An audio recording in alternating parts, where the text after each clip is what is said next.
तो dear student, आज की इस वीडियो में हम लोग देखने वाले हैं कक्षा 12वीं के गणित का प्रश्नावली 1.1 का 13वां नंबर सवाल। इससे पहले जितने भी सवाल है सभी सवाल का एक सेपरेट वीडियो बन चुका है। अगर आप लोग नहीं देखे हैं तो इसी वीडियो के नीचे डिस्क्रिप्शन बॉक्स में आप लोग को लिंक मिल जाएगा, जहां से आप लोग जाके देख सकते हैं। तो आइए 13वें नंबर सवाल को बिल्कुल अच्छी तरह से समझने की कोशिश करते हैं। सबसे पहले आप लोग इस सवाल को पढ़ लें। 13वें नंबर सवाल में कह रहा है कि सिद्ध कीजिए कि समस्त बहुभुजों के समुच्चय ए में आर एक संबंध दे रखा है P1 और P2। ठीक है, P1 और यहाँ पे बताया जा रहा है P1 तथा P2 की भुजाओं की संख्या R एक तुल्यता संबंध है। ठीक है, यहाँ से एक प्रश्न खत्म होता, फिर यहाँ से एक प्रश्न स्टार्ट होगा।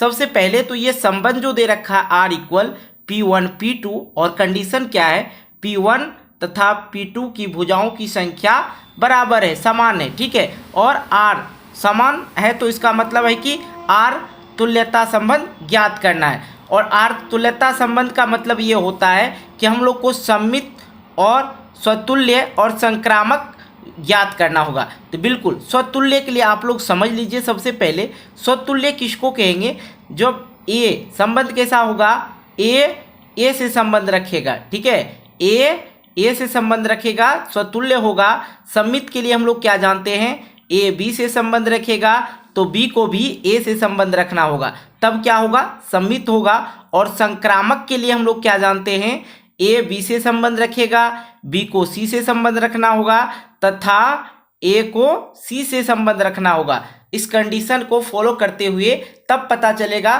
कि ये आर तुल्यता है, यह संबंध जो है तुल्यता है। ये चीज समझ गए तो आइए बिल्कुल हम लोग सवाल की ओर जाते हैं। ठीक है, स्वतुल्य के लिए हम लोग सबसे पहले ये जो संबंध दे रखा है आर इक्वल जो संबंध दे रखा है, क्या दे रखा है, P1 और P2। ठीक है, ये संबंध दे रखा है। अब बिल्कुल आप लोग सबसे पहले ये चेक कर लेंगे स्वतुल्य। सिंपल सी बात है, यहाँ पे लिखेंगे स्वतुल्य। बिल्कुल जैसे जैसे मैं आपको बता रहा हूँ उसी प्रकार से आप लोग को बनाना है, बिल्कुल अच्छी तरह से आप लोग समझ जाएंगे। तो यहाँ पे लिख दिया हमने स्वतुल्य, और स्वतुल्य के लिए जो कंडीशन है क्या है, A1 और A संबंध रखेगा। ठीक है, ए से ए संबंध रखेगा, सिंपल सी बात है। स्वतुल्य के लिए हम लोग क्या जानते हैं, यहाँ पे संबंध क्या दे रखा है, P1 और P2। और सवाल में कह रहा है कि इन दोनों की जो भुजाओं की संख्या है समान है। चूंकि ये संबंध R से रखेगा, संबंध R से रखेगा, क्यों रखेगा, तो यहाँ पे आप लोग लिख देंगे कि P1 तथा P2 की भुजाओं की संख्या, ठीक है, भुजाओं की संख्या बराबर है या समान है, लिख देते हैं समान है। ठीक है, क्लियर हो गया, समझ में आ गया। ठीक है, स्वतुल्य तो हम लोग समझ गए। तो यहाँ पे लिखेंगे अतः आर स्वतुल्य है। किसी बच्चे को कुछ कंफ्यूजन हो रहा है, सर ये संबंध जो दे रखा था क्यों स्वतुल्य है, क्योंकि P1 तथा P2 की भुजाओं की संख्या समान है, मतलब जितना P1 है उतना ही P2 है। और हम लोग स्वतुल्य के लिए जानते क्या है, ए को ए से संबंध रखना होगा और इस ए को इससे संबंध रखना होगा, समान होना चाहिए, इसलिए ये क्या है, स्वतुल्य है। अब आइए सममित के लिए हम लोग चेक कर लेते हैं। यहाँ पर लिखेंगे हम लोग फिर से सममित लिखेंगे। और सममित में कंडीशन क्या है, तो कंडीशन सर सबसे पहला कंडीशन है कि P1 और P2 संबंध रखेगा R से। क्यों रखेगा R से संबंध, तो बिल्कुल आप लोग को यहाँ पर लिख देना है तथा सर यहाँ पे P1 तथा P2 की जो है भुजाओं की संख्या समान है, इसलिए रखेंगे। तो सर ये एक बात बताइए, क्या P2 तथा P1 की भुजाओं की संख्या समान होगा, तब बिल्कुल आप लोग इस कंडीशन से समझ जाइएगा।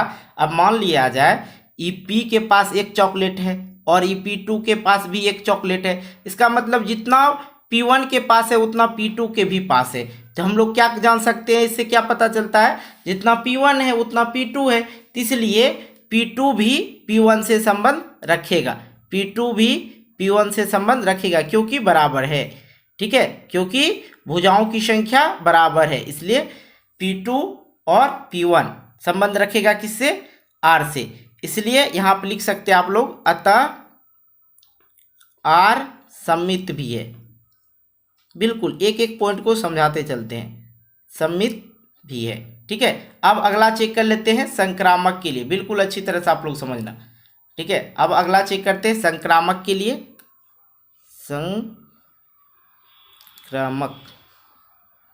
संक्रामक के लिए तो इसमें कंडीशन क्या है, इसमें कंडीशन आ जाता है, यहाँ पे 3 कंडीशन आ जाता है, A B C तीनों होना चाहिए और A को C से संबंध रखना पड़ेगा। तो इसलिए यहाँ पे लिखेंगे, लिख सकते हैं, कोई दिक्कत वाली बात नहीं। लिखिए यहाँ पे, माना P1 P2 संबंध रखेगा किससे, R से, और P2 को संबंध रखना होगा P3 से, तथा यहाँ करके लिख लीजिए।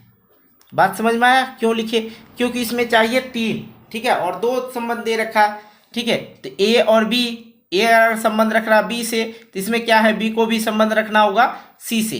तो इसी प्रकार से, और यहाँ पे एक कारण में लिख सकते हैं, P1 तथा P2 की भुजाओं की संख्या क्या है, समान है, समान है। ठीक है, फिर यहाँ पे भी लिख सकते हैं, P2 तथा P3 की भुजाओं की संख्या समान है। ठीक है, इस प्रकार से लिखने के बाद आप इस दोनों को कंडीशन को पढ़ें तो पता चलता है P1 तथा P2 की भुजाओं की संख्या समान है, तो P2 और P3 का भी भुजाओं की संख्या समान है, क्योंकि P1 जितना है उतना P2 है और P2 जितना है उतना P3 है। इसका मतलब P1 जितना होगा उतना ही P3 होगा, इसलिए लिखेंगे यहाँ पे P1 तथा, बात समझ में आ गया, P3 की भुजाओं की भी संख्या समान होगी। इस बात से पता चल रहा, लिख दिए, और लिख देंगे यहाँ पे क्या, P1 तथा P3 संबंध रखेगा किससे, R से, इसलिए R क्या है, संक्रामक भी है। क्लियर हो गया, कहीं कोई दिक्कत नहीं। अब आता है नेक्स्ट प्रश्न जो है, इसी में क्या कह रहा वो देख लीजिए थोड़ा सा, तो मजा आएगा। अब देखिए यहाँ पे तुल्यता संबंध है, हमने दर्शा दिया, स्वतुल्य, सममित और संक्रामक निकाल दिया। अब कह रहा 3 4 5 लंबाई की भुजाओं वाले समकोण त्रिभुज से संबंधित समुच्चय A के सभी अवयव को ज्ञात कीजिए। यहाँ पे भुजा दे रखा है 3 4 5, और यहाँ पे कह रहा है सेट ए जो हम लोग को दे रखा था, यहाँ देख लीजिए सेट ए दे रखा था, ये क्या हमारा तुल्यता संबंध है। सिंपल सी बात, मैंने आपको ऊपर में समझा दिया किस प्रकार से यह तुल्यता संबंध है।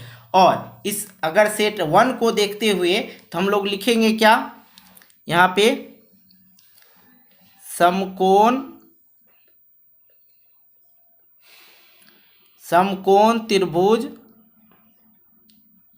त्रिभुज जिसकी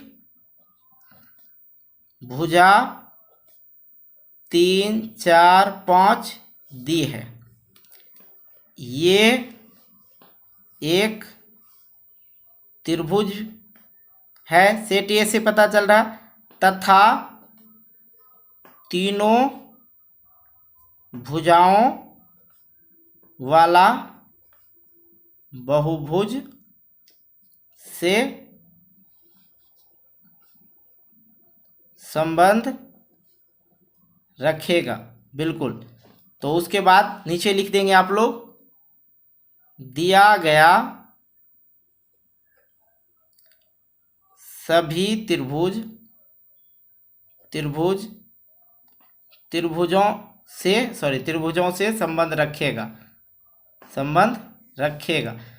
अब सिंपल सी बात आप लोग को समझ में आ गई होगी, क्योंकि हमने सेट ए से निकाला, तो सेट ए से हम लोग को क्या पता चला कि सममित भी है और सममित भी है, स्वतुल्य भी है और संक्रामक भी है। तो उस प्रकार से और कोण जो दे रखा है और कह रहा सेट ए को देखिए, सेट ए को देखते हैं तो क्या होता है, यह समकोण तुल्यता है। सिंपल सी बात है। तो मतलब समकोण, ये 3 कोण दिया गया है, या तो ये समकोण होगा या ये त्रिभुज होगा या तीनों भुजाओं वाले बहुभुज से संबंध रखेगा। ये अगर ये समकोण भी है तब फिर भी रखेगा, या यह एक त्रिभुज भी है तभी भी तीनों भुजाओं वाले बहुभुज से क्या रखेंगे, संबंध रखेंगे। इसलिए दिया गया सभी त्रिभुजों से संबंध रखेगा।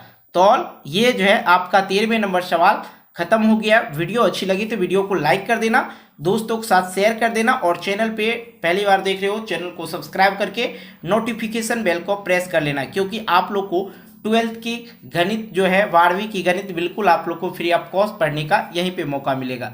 तो मिलते हैं एक नए वीडियो को लेके, तब तक के लिए बाय, जय हिंद जय भारत।